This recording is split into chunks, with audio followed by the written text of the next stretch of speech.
There's a hidden truth most men never learn. Women are not drawn to those who try the hardest, but to the ones who carry an energy that cannot be ignored.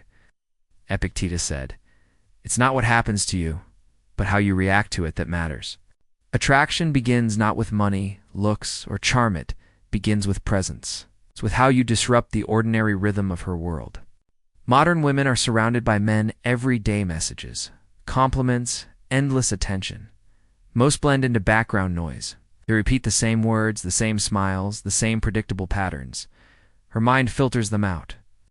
The man who stands out moves differently. Calm, steady, unshaken. Imagine a room full of men leaning toward her, eager and loud.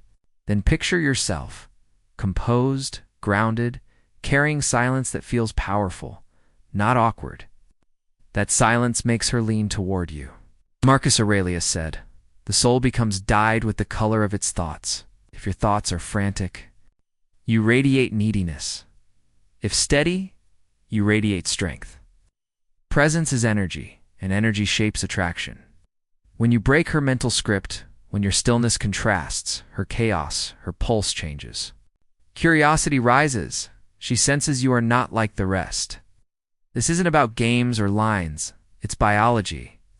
The primitive brain pays attention to what feels unpredictable, even slightly dangerous. Example, when everyone texts back instantly, you pause. When most try to prove themselves with words, you let your gaze linger with quiet weight.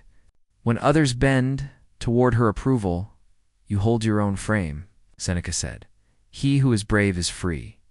Bravery here is stillness under pressure, the refusal to collapse into expectations.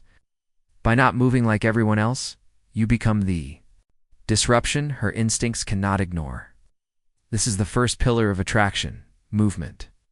Not physical movement, but the movement of energy, the ability to disrupt her autopilot and force her to see you differently. In that disruption lies desire. Predictable men are safe. Dangerous men are unforgettable. The second pillar is attitude. Women don't fall for words, they fall for gravity.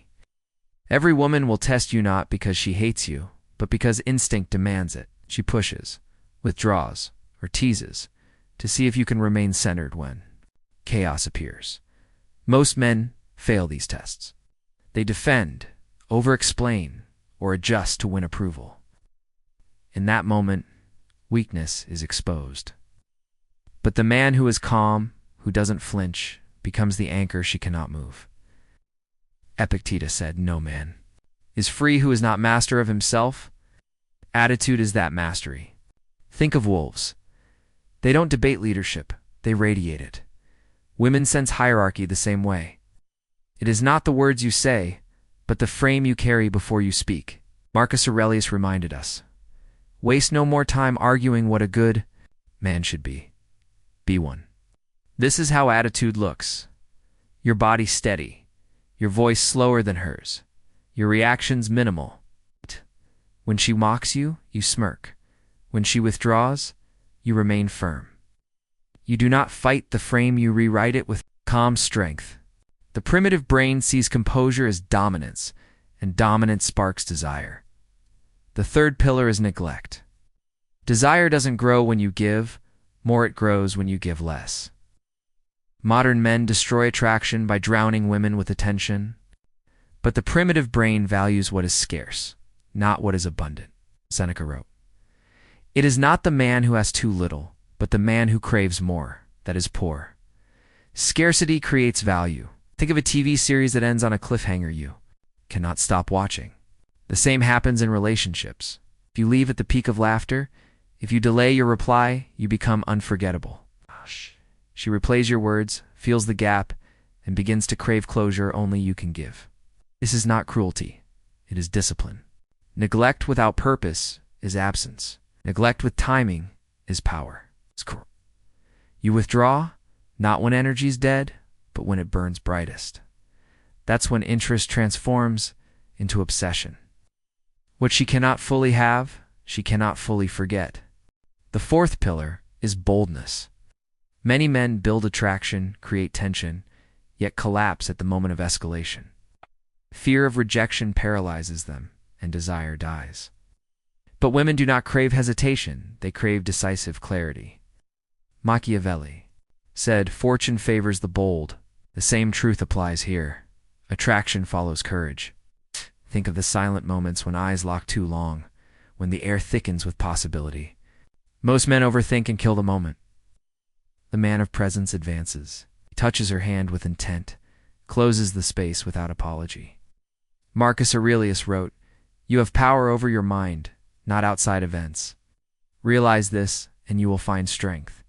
Boldness is strength revealed at the right moment. This isn't aggression, but clarity.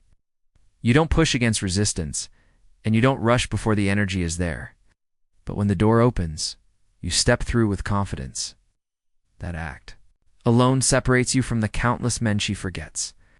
Desire is born not from safety, but from danger under control. The fifth pillar is magnetic touch. Words can deceive, presence can be faked, but touch never lies. Long before language, humans communicated through skin. A light touch can signal leadership, comfort, or attraction more than any speech. Epictetus reminded us, "First say to yourself what you would be, then do what you have to do." Your touch must reflect who you are, calm, deliberate, intentional. Most men fail because they touch too soon or too often. Their neediness kills attraction. But the man who understands rhythm near gone, presence, absence creates craving. A brush of her arm, guiding her gently through a door, then withdrawing. It is not the pressure, but the silence after that shapes memory. Our body responds. With chemistry dopamine, oxytocin binding her to the moment. Long after words fade, she remembers how your presence felt. That is magnetic touch, deliberate, measured, unforgettable. The sixth pillar is cold reading. Women crave being seen not for the mask they show, but for the truths they hide. Every woman carries subtle signs: how she dresses, the rhythm of her voice, the subjects she avoids. Most men are blind. The man who observes, who reflects what she doesn't say, becomes unforgettable. Machiavelli advised, "To rule men, read their fears. To rule women, read their hidden hunger." When you gently reveal what she hides, her nervous laughter, her jewelry masking insecurity, her quick speech covering emotion, she feels exposed yet safe. Marcus Aurelius wrote, "If someone can show me I'm mistaken, I'll gladly change." In relationships, the same applies. When she feels truly seen without judgment, trust grows. The discipline is subtle. You never weaponize her vulnerability. You reflect with curiosity, not force. You laugh when you're uncomfortable. You seem calmer when you slow down. Then you let silence work. She opens further because the primitive brain craves exposure-rate bonds with those strong enough to see without condemning. Seneca said, "Most powerful is he who has himself in his own power." When you observe more than you speak, you embody that power. She realizes she cannot hide from you.